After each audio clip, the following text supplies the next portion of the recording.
I've always been fascinated by the terms smart city, sustainable city, and resilient city. These terms have been used to describe the cities of tomorrow, but I want to know what drives cities to earn them. There's no universally accepted definition of a smart city, partially because the term is so subjective and everyone has their own version of what it means.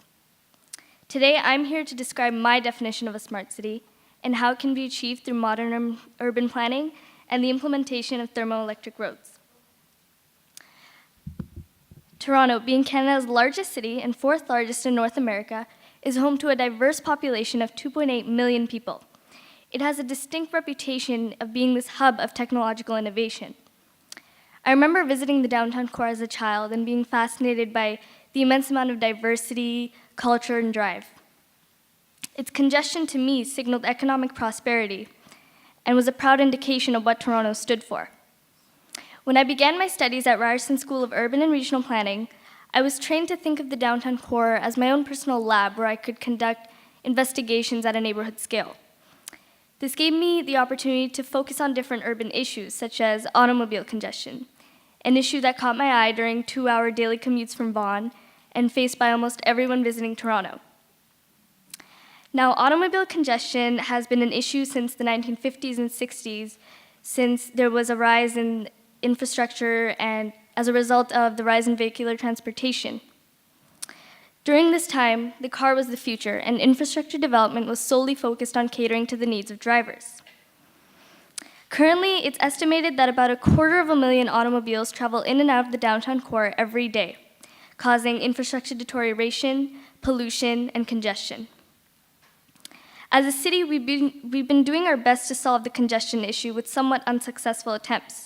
We've widened highways, roadways, applied congestion management techniques, public transit capital improvements, TDM measures, HOV lanes, ITS systems, just to name a few approaches. As a future planner, I want to find the opportunities facing the issues in our city. I want to capitalize on each issue in a way that creates this innovative urban center, and I plan on doing this by pairing congestion with innovative technologies to generate power. Now let's imagine living in a world where the car could serve as a viable source of energy, just like fossil fuels or hydropower or solar power.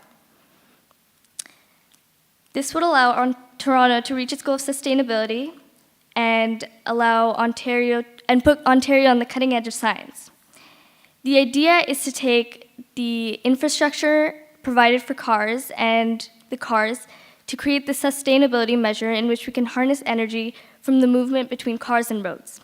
This is directly related to the concept of kinetic energy, which is energy created as a result of any kind of movement. We know that a single footstep produces 7 joules of kinetic energy.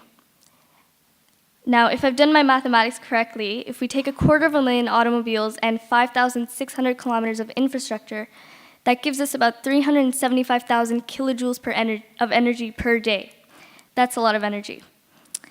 This energy can be harnessed using thermoelectric roads, which are devices that convert heat or temperature difference into electrical energy. We know that 2/3 of input energy is lost as waste heat, and this is what we're trying to harness. Now, the build of these thermoelectric roads requires 3 very important materials, which are the system, which interfaces with a heat source to generate power, which in this case would be the cars on the roads, the heat-absorbing material made out of ceramic substrate, which will be situated between the asphalt layers of the concrete road, and the thermoelectric module, which are 2 P-type and N-type semiconductors that experience the temperature difference, creating a continuous circuit.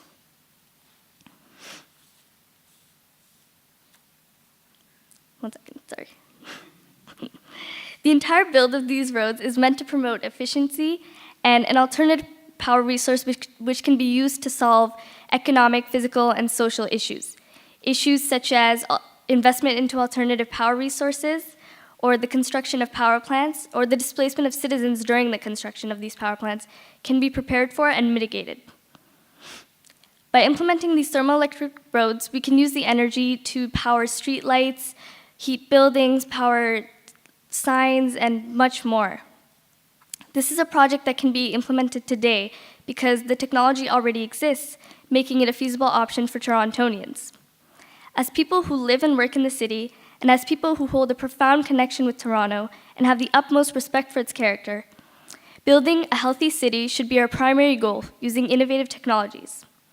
By implementing these thermoelectric roads, I, along with my city, will be one step closer to achieving the ultimate definition of a smart city. This is my vision. Thank you. Thank you, Sadaf.